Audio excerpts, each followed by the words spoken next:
लेकिन इस वक्त आज़ाद कश्मीर में जो मैदान 25 जुलाई को सजने जा रहा है, इससे शुरू करते हैं। आज आज़ाद कश्मीर इंतखाबी मुहिम का आखिरी दिन है। आज 12 बजे के बाद इंतखाबी मुहिम खत्म हो जाएगी। इस मार्के को जीतने के लिए सियासी जमातें पूरा जोर लगा रही हैं। पीपल्स पार्टी के बिलावल भुट्टो अमरीकी यात्रा के बाद सीधे आज़ाद कश्मीर पहुंचे। वज़ीर-ए-आज़म इमरान खान ने भी आज आज़ाद कश्मीर में 2 जलसों से खिताब किया। मरियम नवाज पहले ही सियासी माहौल को गरमा चुकी हैं। रिवायत तो यह रही है कि जिसकी इस्लामाबाद में हुकूमत, इसकी आज़ाद कश्मीर में हुक्मरानी। अब देखना यह है कि आज़ाद कश्मीर के अवाम किसके हक में फैसला सुनाते हैं। इस बार तब्दीली आती है या फिर तीर शिकार करने में कामयाब होता है या शेर शिकार होता है। इसी से आगाज़ करेंगे। बाबर डोगर साहब मेरे साथ हैं। बाबर साहब, सबसे बड़ा जो ऐलान सामने आया इमरान खान साहब की तरफ से वो रेफरेंडम का है। वो कहते हैं यूएन रेजोल्यूशंस के मुताबिक जब कश्मीरियों को हक मिल जाएगा कि वो किसके साथ जाना चाहते हैं, आज़ाद रहना चाहते हैं, उसके बाद भी जो उन्होंने फैसला किया, फर्ज करें वो पाकिस्तान के साथ फैसला करते हैं, फिर भी उनको ये राइट दिया जाएगा, जो कि आइन में भी पाकिस्तान के दर्ज है, कि वो किसके साथ रहना चाहते हैं, या वो आज़ाद रहना पाकिस्तान के साथ या आज़ाद। तो ये एक बहुत बड़ी चीज़ सामने आई है। मैं समझता हूँ जब से जलसे हो रहे हैं, अगर कोई हमने कोई दूर की बात या कोई एक स्टेटमेंट देखी है इस तरह से, वो ये है। क्या कहेंगे आप इस बारे में? उसामा साहब, ये पहली मरतबा नहीं, इमरान खान साहब ये पहले भी कह चुके हैं, मुझे याद नहीं, लेकिन उन्होंने पहले भी अपनी एक तकरीर में ये कहा था कि इवन अगर यूएनओ की रेजोल्यूशन पर अमल दरामद होता है तो इसके बावजूद पाकिस्तान जो है वो दोनों कश्मीर के दोनों जो साइड्स हैं, आज़ाद कश्मीर और जम्मू कश्मीर जो हैं, उन दोनों को ये ऑप्शन देगा, दोनों कश्मीर के दोनों हिस्सों में ये रेफरेंडम करवाएगा कि जनाब आप आज़ाद रहना चाहते हैं, इंडिपेंडेंट रहना चाहते हैं, या फिर आप पाकिस्तान के साथ रहना चाहते हैं। बड़ी ज़बरदस्त सोच है।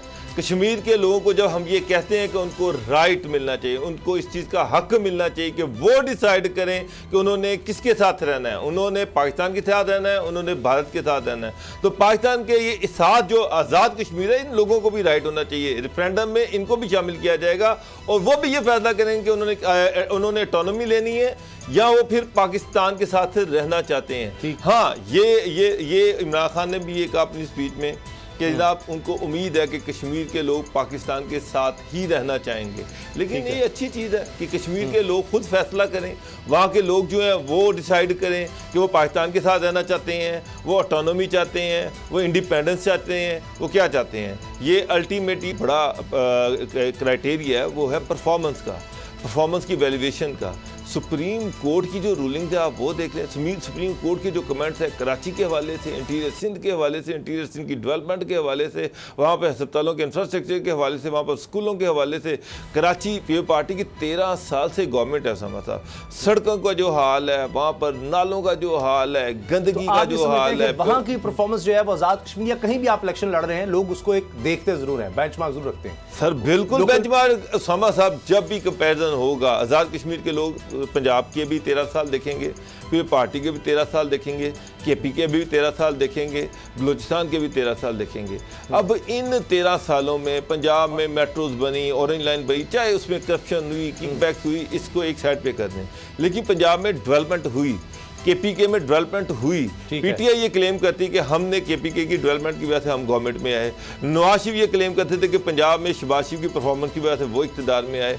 मुझे बात बताएं कि पीओ पार्टी जो सिंध की सबसे बड़ी पॉलिटिकल पार्टी थी, अब वो इंटीरियर सिंध तक महदूद होकर रह गई है। कराची में उस तरह से उसको सीटें नहीं मिल रही। उसका इशू ये है कि वहाँ पर डेवलपमेंट अच्छी बात नहीं है सर। पार्टीज जो हैं बड़ी मुश्किल से बनती हैं और फिर वो पूरे पाकिस्तान में हो तो ये एक जोड़ने का भी काम करती हैं सबको। तो ये नहीं होना चाहिए कि एक बड़ी पार्टी बनती है और वो सुकड़ती चली जाएगी। अच्छी नहीं, सियासत के लिए अच्छा नहीं है, पाकिस्तान के नेशनल पॉलिटिक्स के लिए अच्छा नहीं है।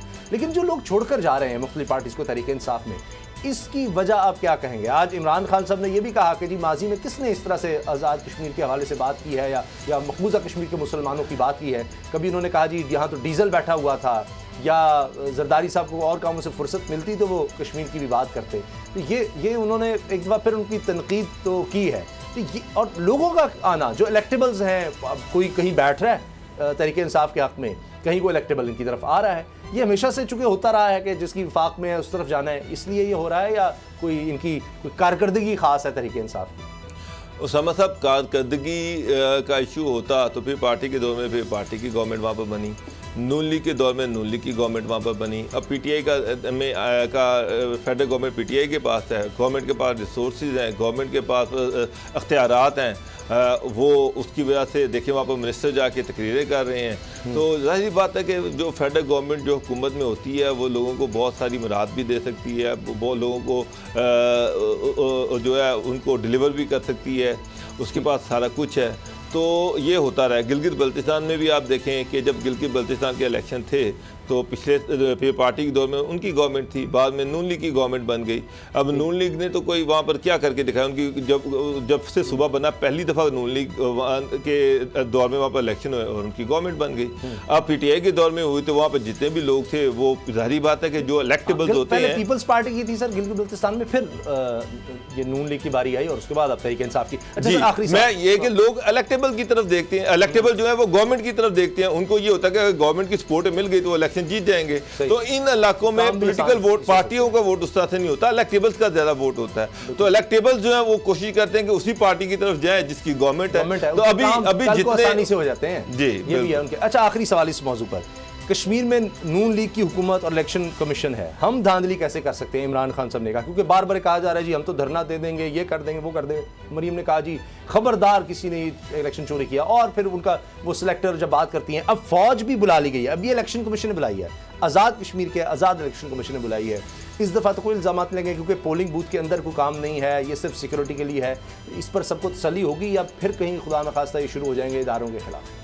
देखिए उसामा साहब, नून लीग ने तो पहले से ये कहना शुरू कर दिया, और बल्कि नून लीग का हमेशा से ये वतीरा रहा है, चाहे वो कराची का इलेक्शन हो, चाहे वो डस्का का इलेक्शन हो, चाहे वो पंजाब के इलेक्शन हो, चाहे कहीं भी वो इलेक्शन हो, मरियम नवाज़ जो है वो तो सीधा इल्ज़ाम लगाती है कि इलेक्शन चोरी कर लिया गया, इलेक्शन में धांधली की गई। जहाँ वो हारेंगी वहाँ पर ये इल्ज़ाम लगाएंगे, चाहे गिलगित बल्तिस्तान था, चाहे वो कराची। अब कराची में पार्टी के साथ अलाई भी थे ये, और जब कराची का इलेक्शन हुआ तो उन्होंने पार्टी पर इल्ज़ाम लगा दिया कि पार्टी ने धांधली की है। तो डस्का में तो PTI ने धांधली की। तो ये तो उनका वतीरा है, और उन्होंने पहले ही से ये ग्राउंड बना दी है कि जनाब अगर हम इलेक्शन हारे तो हम इसके खिलाफ धरना देंगे, हम ये करेंगे, हम वो करेंगे।